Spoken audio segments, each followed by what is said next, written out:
The night before, Mara's body had not been her own.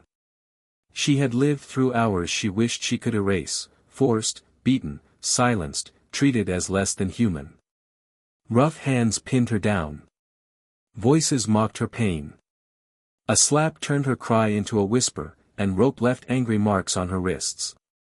In that brothel, fear was the air she breathed. But even the cruelest prison can make mistakes. That night, drunken men inside the brothel erupted into a brawl, tables crashing, bottles shattering, curses flying. In the chaos, the back door was left unbarred. It was the first mercy the world had shown her in years. Barefoot, bruised, and trembling, Mara escaped into the cold night. She wrapped herself in a dirty white cloth and clutched a small leather ledger stolen from the madam's desk, a ledger filled with names, money, and secrets powerful men would kill to protect. The desert stretched wide and merciless. Every sound made her flinch, every rustle felt like a hand reaching for her. Her breath tore through her chest as she ran with no sense of direction, only the desperate will to survive. Hours passed.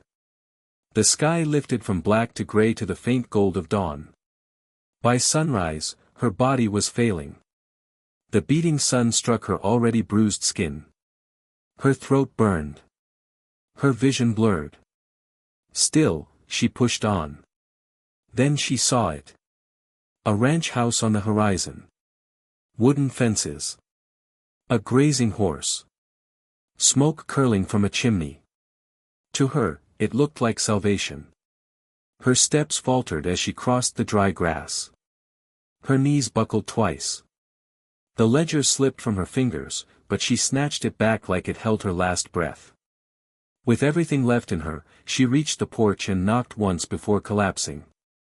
Inside, Eli Garner, a broad-shouldered man of 50, a widower hardened by loss, heard the faint sound. He opened the door and found her lying there, bruised, shaking, barely conscious.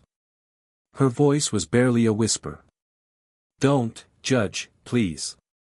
Eli knelt beside her. He lifted the edge of her torn cloth and froze at the sight of rope burns and bruises. This wasn't shame. This was suffering. He wrapped his coat around her and lifted her head for water. "You're safe here," he said softly, firmly. For the first time in years, her tears came freely. She clutched his sleeve like it was the only solid thing in her world. "Please," she begged, "don't let them take me back." Eli's eyes hardened. He knew the kind of men who ran brothels like that, Virgil Sloane among them, a man who'd spill blood to protect the secrets in that ledger. He carried Mara inside with careful hands and sat her at the table. She flinched at every sound, her eyes darting toward windows and shadows.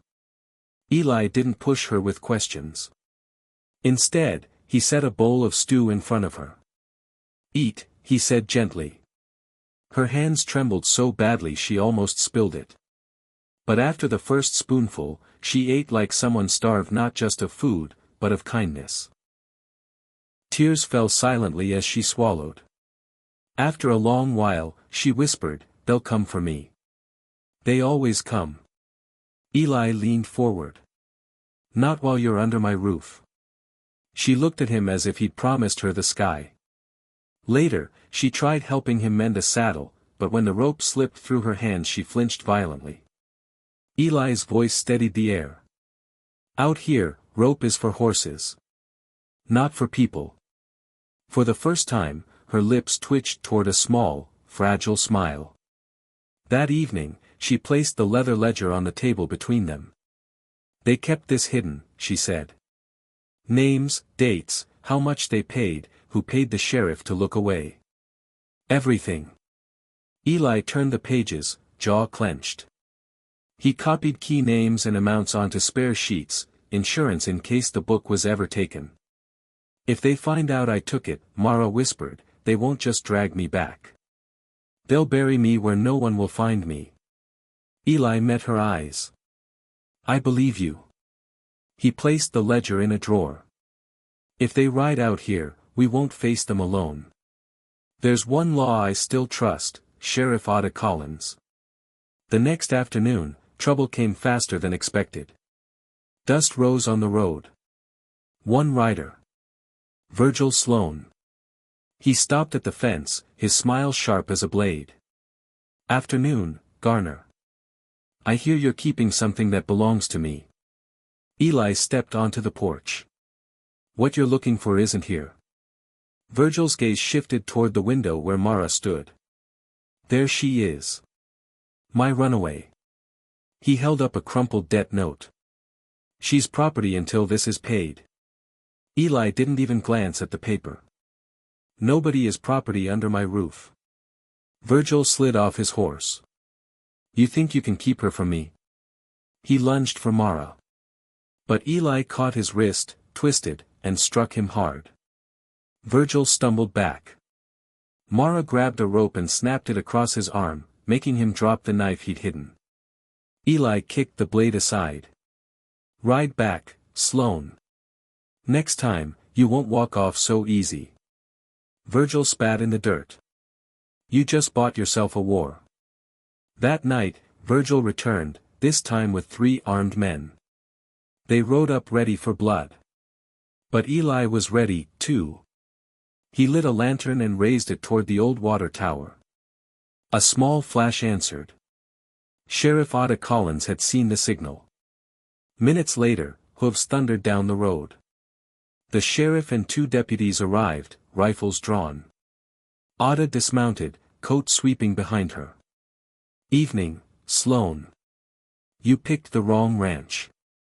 Before the law could speak further, one of Sloane's men charged. Eli intercepted him, throwing him to the dirt. A deputy wrestled another man's rifle away. Virgil grabbed Mara's arm, but she snapped the rope across his wrist again. He dropped his pistol with a roar. Eli kicked the gun away and pinned him. Sheriff Otta cuffed him. You're done, Sloane. Assault, abduction, extortion. And tomorrow, the judge sees that ledger. The men were dragged off toward town, cursing as they disappeared into the dark. Mara stood trembling in the porch light. Eli stepped beside her. You can breathe now. At dawn, she washed the dirty white cloth that had once been her only shield. When the water ran clean, she hung it on the fence and let the wind take it. I don't need to hide behind this anymore, she said. Eli watched her, the morning sun softening the lines of his face. Stay if you want. This ranch can be your home. She turned, sunlight catching the beginning of her first real smile. Her hand found his. Not just gratitude, trust. Maybe even the start of something deeper. Because some stories aren't about revenge. They're about healing. And about the people who choose to stand beside you when the world tries to break you.